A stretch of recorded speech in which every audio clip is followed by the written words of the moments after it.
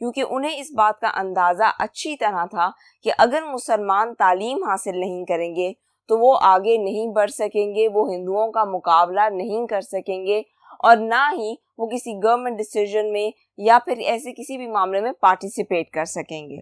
wrote many papers and books in Urdu and English. اس کے علاوہ سر سید احمد خان نے بہت سے پیپرز لکھے، بہت سی کتابیں لکھی، نہ صرف اردو میں بلکہ انگریزی میں بھی.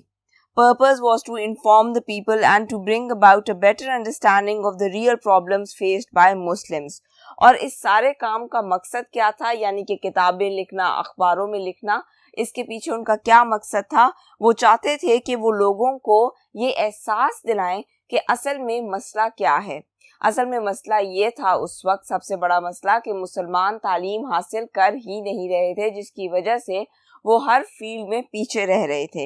اور اس کے علاوہ سر سید احمد خان برٹشرز کو بھی اس بات کا احساس دلانا چاہتے تھے کہ ان کا مسلمانوں کی طرف جو رویہ ہے وہ غلط ہے. تو اس لیے انہوں نے بہت سے پیپرز لکھے، بہت سی کتابیں لکھی، مسلمانوں کو جگانے کے لیے بھی اور برٹشرز کو یہ احساس دلانے کے لیے بھی کہ وہ ہندوؤں کو ضرورت سے زیادہ فیورز دے رہے ہیں اور مسلمانوں کی طرف ان کا جو ٹریٹمنٹ ہے وہ انجسٹ ہے.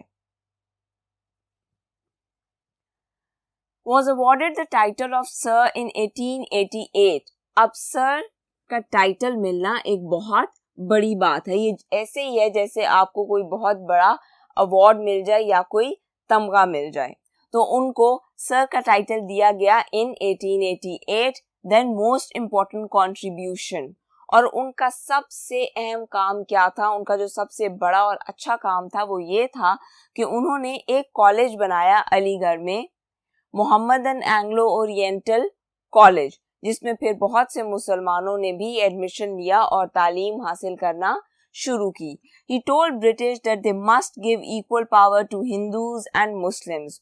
انہوں نے انگریزوں کو یہ احساس دلایا اور برٹشرز کو یہ بتایا کہ اگر انہوں نے ہندوؤں کو کوئی طاقت دینی ہے، کوئی پاور دینی ہے، تو انہیں اتنی ہی طاقت، اتنی ہی پاور، یعنی کہ ایکول پاور مسلمانوں کو بھی دینی ہوگی. ایسا نہیں چلے گا کہ وہ صرف اور صرف ہندوؤں کو فیور دیتے رہیں، ہندوؤں کو جابز دیتے رہیں اور انہی کو پاور دیتے رہیں، بلکہ کیونکہ بر صغیر میں ہندو اور مسلمان دونوں رہ رہے ہیں، اس لیے یہ ضروری ہے کہ جو فیورز ہندوؤں کو دیے جائیں وہی مسلمانوں کو بھی دیے جائیں. This was the beginning of two nation theory. یہ آغاز تھا two nation تھیوری کا. ٹو نیشن تھیوری کیا تھی؟ کہ مسلمان اور ہندو آپس میں اکٹھے نہیں رہ سکتے، ان کے مذہب الگ ہیں، ان کے طور طریقے الگ ہیں، اس لیے ان دونوں کو الگ ملکوں میں رہنے کی اجازت دی جائے، ان نیشنز کو الگ الگ رہنا ہوگا. اور یہاں سے شروع ہوئی تھی پھر ہماری آزادی کی دوڑ. اب ہم بات کر لیتے ہیں آپ کی ایکسرسائز میں جو کوشچنز ہیں، جس میں سے کوشچن نمبر 1 ہے Why did Muslims lag behind in progress؟ یعنی کہ مسلمان ترقی کیوں نہیں کر رہے تھے؟ تو یہ میں نے آپ کو بتایا کہ وہ ترقی اس لیے نہیں کر رہے تھے کیونکہ انہوں نے ویسٹرن ایجوکیشن کو ایکوائر کرنے سے انکار کر دیا تھا، جس کی وجہ سے وہ ہندوؤں سے بھی پیچھے رہ گئے. دین question number 2 his views about education، یعنی کہ سر سید احمد خان کے ایجوکیشن کے بارے میں کیا ویوز تھے، and step he took in this regard. تو وہ یہ کہتے تھے کہ جب تک آپ ایجوکیشن حاصل نہیں کرو گے آپ زندگی کی کسی بھی دور میں آگے نہیں بڑھ سکتے. And then he steps and took in this regard. تو انہوں نے پیپرز لکھے، میگزینز لکھے، بکس لکھی اور اس کے علاوہ انہوں نے ایک کالج سیٹ اپ کیا علی گڑھ میں تاکہ لوگ تعلیم حاصل کر سکیں. باقی کے 2 کوشچنز ہیں آپ کے ریسرچ کوشچنز جو کہ آپ کو انٹرنیٹ سے ریسرچ کر کے آنسرز لکھنے ہوں گے. تو بچوں یہاں پہ ہمارا لاسٹ چیپٹر ختم ہوتا ہے. اپنا اور اپنی فیملی کا بہت سا خیال رکھیے گا. اللہ حافظ.